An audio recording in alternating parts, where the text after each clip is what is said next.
down a lot because of significant losses. They had to recover their battle capacity and to bring additional troops and weapons to Ukraine.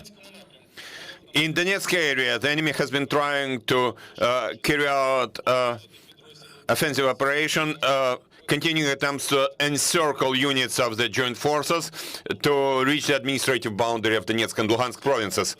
The enemy has been focusing key efforts on attempts to take such towns as Popasna and Rubizhne and preparations for assault on Severodonetsk. Around Avdiivka, the enemy carried out some assault actions and tried to move towards Novobakhmutivka, but to no success. Also, the units of the Ukrainian defense forces resisted the enemy's attack in the village Mayorsky and their attack towards Krasnogorivka. In Slobozhanщина direction, the key efforts of Russian units have been focused on strengthening and keeping the positions they took previously. The enemy has also been firing against infrastructure and military defense facilities in cities of Kharkiv and Chuguyev.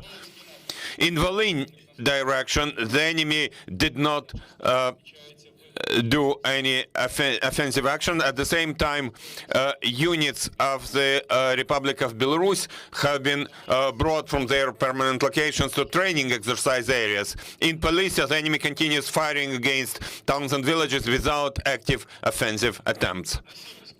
In Siversk direction, the enemy did not attack, did not carry out any offensive action, and concentrated their efforts on maintaining their positions previously taken. And in some areas, they withdrew with significant losses.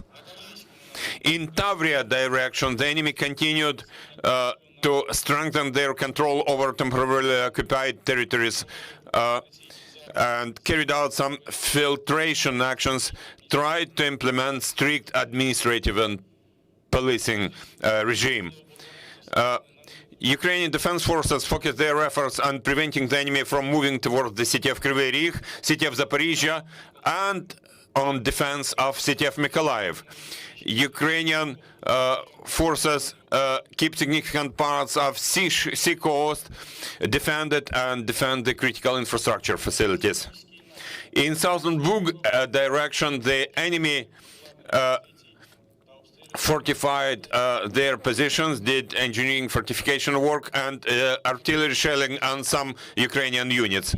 Also, Ukrainian defense forces have been defending the naval bases in Black Sea operational area. According to Ukrainian reconnaissance, Ukrainian intelligence, the invaders try to replenish for their losses using the equipment they take from storage. In particular, in Klimovo, in Bryansk province, which is 35 kilometers with the Ukrainian border, the enemy has been deploying the repair and restoration base, and they have been trying to put into operation a large number of equipment taken from storage, and most of this equipment has been in a really bad situation, which makes it impossible to use it to the full scale. Generally, Russian Federation always runs into a problem of being unable to restore the operational capacity of the equipment after conservation storage. Mostly optical devices and electronics which contain precious metals has been stolen from that equipment. For example, in 4th Tank Division of Russian Armed Forces, it turned out that out of 10 tanks taken from storage, just one is in more or less operable condition. The rest of those tanks has been completely lost their parts. Some of them don't even have engines. And currently, the plans to transport to the combat area the equipment taken from storage have failed. Also, the main intelligence directorate of the Ministry of Defense of Ukraine has obtained the list of personnel of the battalion tactical group from the 37th Separate Infantry Brigade from Kyakhta in Republic of Buryatia, who have been committing war crimes against Ukrainian people. To your attention, the total combat losses of Russian armed forces who invaded Ukraine since 24th of February to 26th of March. So those approximate losses are as follows. manpower, about 16,400 people who died, 575 tanks, 1,640 armored fighting vehicles, 293 artillery systems, 91 multiple launch rocket systems, 51 air defense systems, 117 aircraft, 127 helicopters, 1,131 vehicles, 7 ships and boats, tactical level UAVs, 56 of those, special equipment, 19 units, and 2 launch vehicles. It's difficult to calculate the losses because of high intensity of combat action, so those data have been adjusted all the time. Now that's all information I'll have at all the moment. Thank you for attention. Glory to Ukraine. Glory to heroes. Thank you, Oleksandr. And now you're welcome with your questions, if any. Please speak into the microphone. Lorenzo Cremonesi for the Italian daily Corriere della Sera. Sir, 2 questions. Can you confirm that somehow, after the Russian announcement yesterday, the Russians are withdrawing, or in any case not attacking Kiev, they're leaving the capital and they're concentrating on Donbass? And secondly, could you confirm that in the Kherson area, your troops are reinitiating, are attacking, there are new military activity, and the city is not in total control by the Russians? Thank you very much.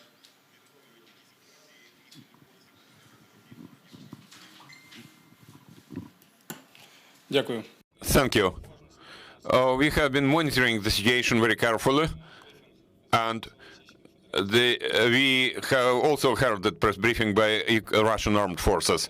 What we can say here, one thing we can say is this: because the Russian Federation has incurred huge losses, Russian armed forces have incurred huge losses in terms of both manpower and equipment.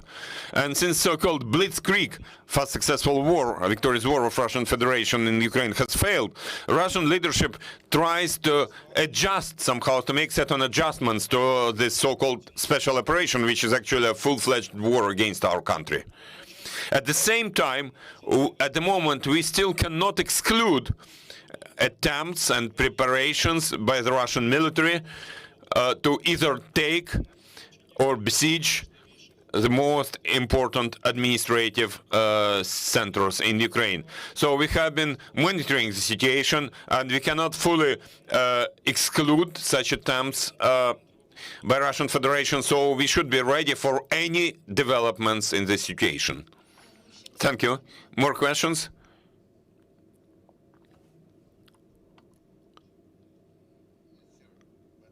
Very, very precise. Just can you confirm that somehow in the last less than 24 hours, the Russians are diminishing, are reducing the pressure on the capital, which was the main subject of their announcement yesterday? They said clearly that they consider the mission to the operation against Kiev more or less a success, and they're now withdrawing. They're not pressing on that. Can you confirm there is a less pressure from the Russian on the Kiev area?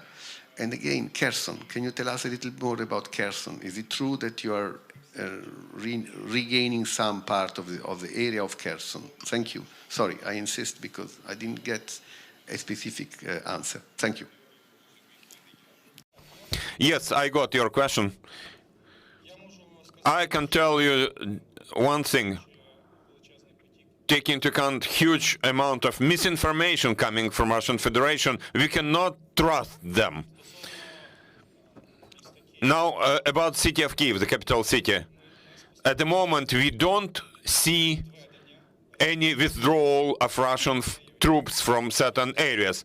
The other way around, in some areas, armed forces of Ukraine carry out successful operations in certain areas, and as I said in previous briefings, in some areas the enemy has been pushed back from Kiev for more than 70 kilometers. In some areas, the units of Russian armed forces are at 35 kilometers from Kiev.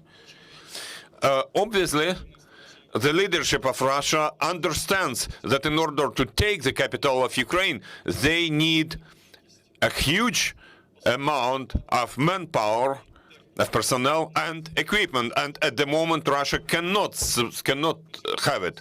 So at the same time, we cannot reduce the defense capacity of Kiev. Kiev has been strengthening, fortifying.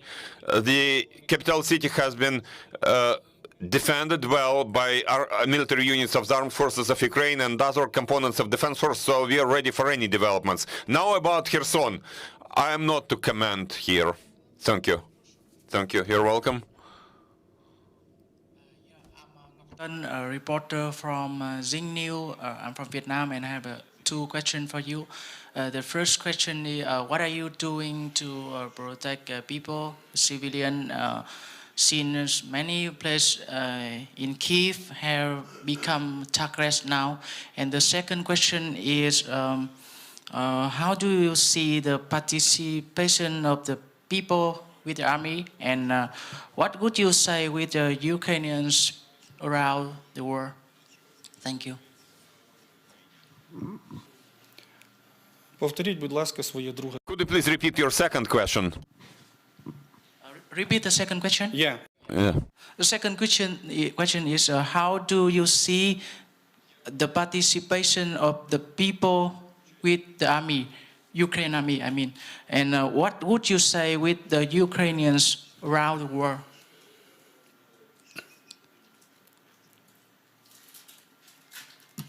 Please repeat. Перекладач. Я зрозумів.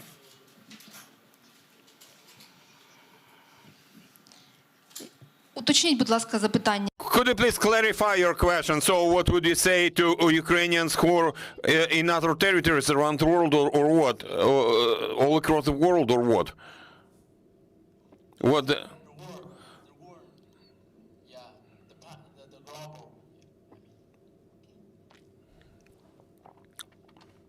Стосовно вашого першого запитання. Regarding your first question, I can say this. The armed forces of Ukraine, as well as other defense components, defense units, are always with the people. Ukrainian army, Ukrainian forces always help civilians, not only in the capital city, but also in other places where Ukrainian citizens, unfortunately, suffer from crimes by Russian military. We know about people who died. We know about criminal shelling of the city of Mariupol, where women die, children die, elder people die. But the armed forces of Ukraine always help, always come to help people. We are also talking about comprehensive support. We are talking about medical assistance to lay people. On your second question, I can tell you that currently, to defend Ukraine, the Ukrainians, not only from Ukraine, but from the whole world, have joined their efforts. And currently we see a lot of Ukrainian citizens are coming back to Ukraine in order to join the ranks of defenders of Ukraine. We have managed to successfully carry out the mobilization, and now we are in the second stage of mobilization. We have brought additional reserves of more than 100,000 people. We have been actively forming, we have formed and continue forming territorial defense forces. I would like to remind you that territorial defense forces are a separate force within the armed forces of Ukraine. They are part of the armed forces of Ukraine. Currently, the whole country has joint efforts against the aggressor, because Russia has their plans about destroying our country as such, and will not let it happen. So I would like to thank every Ukrainian men and women, Ukrainian men and women who have responded to the call of the leadership of Ukraine and joined the ranks of the armed forces of Ukraine and other military units. And now we have been successfully defending our country and defeating the enemy in all directions. Thank you. Questions on once of my Italian colleague regarding Kiev, the situation to the northwest, to be precise. First of all, there was talk in some analysis pieces that I read that there's an actual chance to encircle a large number of Russian troops. Is that possible? Second question, in what I've been reading, there was also talk about Russian troops digging in, you know, building trenches for personnel, but also digging in their machinery. How much of that are you seeing? Is that a large-scale phenomenon, and how dangerous is that for you? Does that constitute a big danger for you? If so, how? And last question, again, northwest of Kyiv. How big is the Russian battle group up there that we're talking about? Дякую вам. Thank you for your questions. Now, there is a lot of information on the internet, various analytical papers and conclusions. I would like to ask you to read the official information provided by the General Staff of the Armed Forces of Ukraine and by the leadership of our nation. Of course, the enemy, during the combat action, because they failed in their attempts to move forward in most areas, they try to keep those lines they have temporarily taken. Now the enemy has run into huge problems with logistical support. We see many cases when Russian military just drops their equipment because they run out of fuel. Also, we have cases where the Russian military surrender on a mass scale. We have confirmed cases where there is a sabotage. They ignore the orders of their commanders, and Russian soldiers try to just shell somehow all their armor towards our towns and villages, just to tell their commanders, now we don't have weapons, we don't have fuel, we don't have armor, take us from here, please. We also know of such cases, such confirmed cases. About possible encirclement of Kiev, again, I would not like to disclose all the details of those special operations carried out by Ukrainian armed forces, but I can emphasize that the Ukrainian army is not only defending in many areas, in many directions, and in many areas of operations. There is a counteroffensive action by armed forces of Ukraine, and they push back the enemy successfully. Thank you. Any more questions? Thank you, Oleksandr. If no more questions, more question? Do need to follow up on the question of digging in, asking how, are you seeing on a large scale Russian troops close to Kiev digging in themselves and their machinery? If so, how dangerous is that for defending there?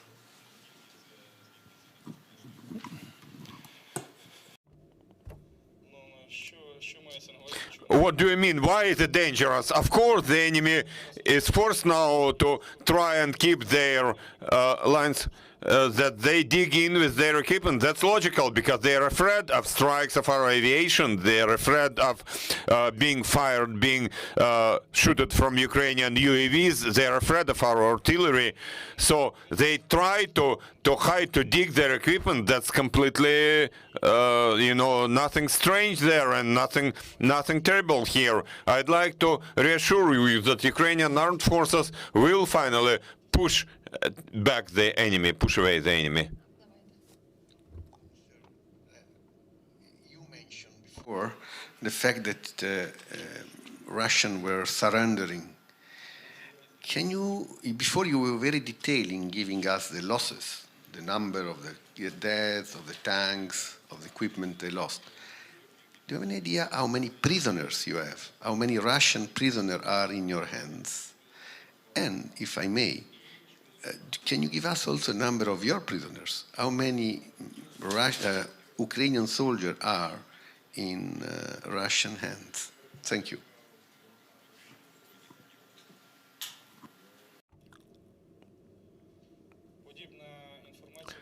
similar information.